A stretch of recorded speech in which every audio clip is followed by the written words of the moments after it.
It doesn't look like Odell Beckham Jr. is going to be playing against the Indianapolis Colts this week, which means Rashad Bateman may need to step up. Let's talk about it.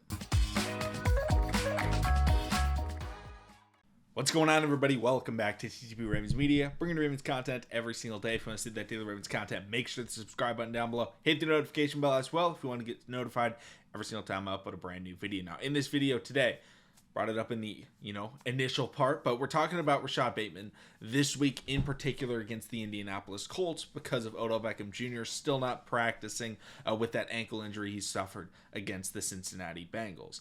And this is a big week for Baltimore, and I do want to make everybody remember or aware, especially if you're out in Baltimore, weather's not going to be very good for this game. It's expected there's going to be a lot of rain. Coastal storm is coming through the area, so obviously everybody stay safe. But it's probably going to be a run-heavy game. But that doesn't mean Rashad Bateman isn't in a position that he hasn't had this entire season, which is, hey, this guy could be the wide receiver 2 for this game plan. And that's very beneficial for this guy. And it's not just because, week 2 or week 3 fantasy football owners, you should start Rashad Bateman. That's not what I'm trying to say at all.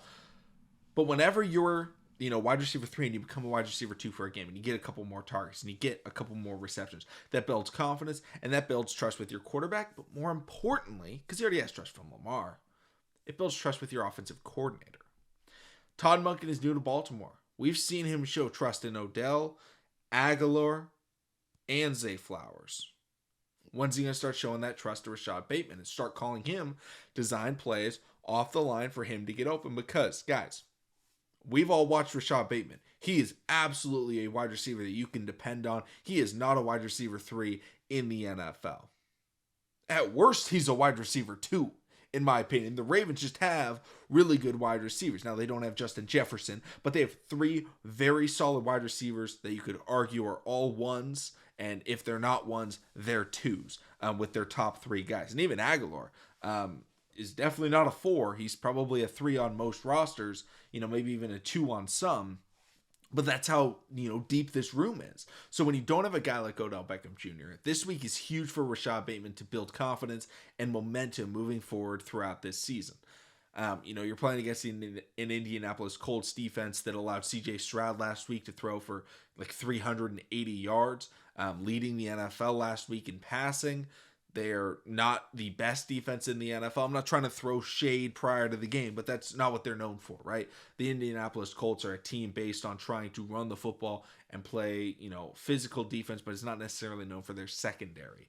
The Ravens, obviously, they've done very well as of late, especially offensively, in terms of offensive efficiency. And if you guys have seen the metrics, maybe we'll talk about them in the pregame stream and whatnot. But the metrics for the Baltimore Ravens this year offensively in terms of, EPA, in terms of, all the efficiency metrics, Lamar Jackson completion percentage and such, it's a much better offense than they've been in. And so I want to start seeing Todd Monken and Rashad Bateman utilizing those routes that we've been calling for him to get, right? The 10-yard ins, the slants, the crossers, not just the screens and deep posts and fade routes, because that's all Greg Roman knew how to do.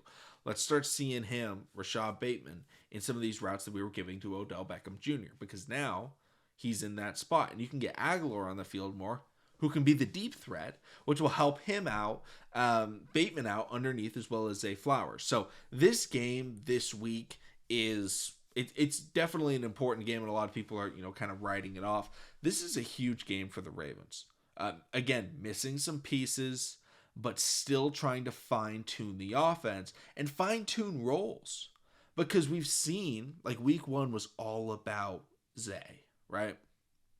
That was the offense. Week 2, it felt like was much more about running the football and just spreading the ball around. Right. And I think early in the game when Odell was healthy, it was about getting Odell Beckham Jr. the football. But then he got hurt and it was like, okay, let's just continue to spread it around. And most players did well doing that.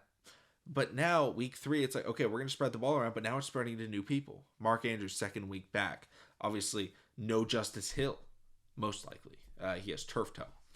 So running back situation is going to be a lot of Gus. They don't want to run him into the ground, so they're going to start throwing the football and start throwing a little bit more underneath, I think, and keeping that completion percentage high.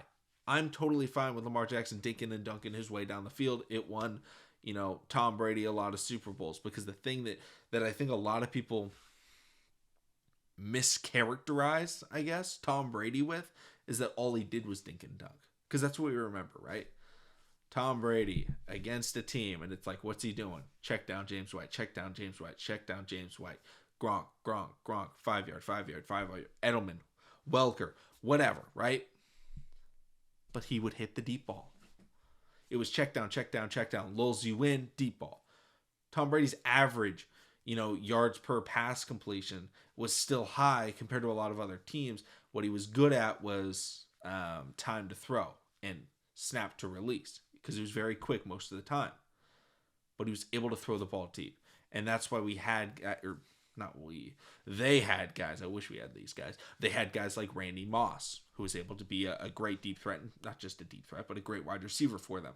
Chris Hogan had big seasons for them. Josh Gordon was huge when they were able to win the Super Bowl against the Rams. Not in that game, but in games, leading up to the Super Bowl. I think that's what the Ravens are trying to do. Lamar Jackson, drop back into pass, go slow, and then you're able to hit Zay Flowers deep. You're able to hit Nelson Aguilar deep. You're able to hit Odell and Bateman deep. But we're working on those underneath throws and those underneath passes, and I think they're getting better. What I love so far throughout the season is when the Ravens are in third down. I don't love third downs, but everyone gets to third downs. They're third and shorts most of the time. And so they're able to, again, hit those check down routes. Those are crucial to what this Ravens offense is trying to do. And if Rashad Bateman is able to come out this week as a wide receiver 2 for the Ravens and have a good week, that'll help develop chemistry and rapport with Monken and Lamar to see how he fits better into this offense, because I'd like to see him get a couple more targets each week, because I do think he's really good. And this is the first time I've ever in my life have looked into a camera, spoken to anyone, and said, the Ravens got to get their wide receiver 3 more involved. I think he's really talented. I've never said that. Nobody's ever said that. But now we're saying it. Let's get him more involved. Let's spread the football around. I want to get the ball to Zay. I want to get the ball to Odell. I want to get the ball to Mandrews. But don't forget about Rashad Bateman. Rashad Bateman's still a really good football player. And he can catch the football. He's got good hands. He's got good routes. He's good after the catch. Let's see what he can do this week. This is a big week for him. Let me know in the comment section down below who you guys got in Thursday Night Football. I don't think it's going to be very close. I got the Niners. But thank you all so much, and I'll see all of you again tomorrow.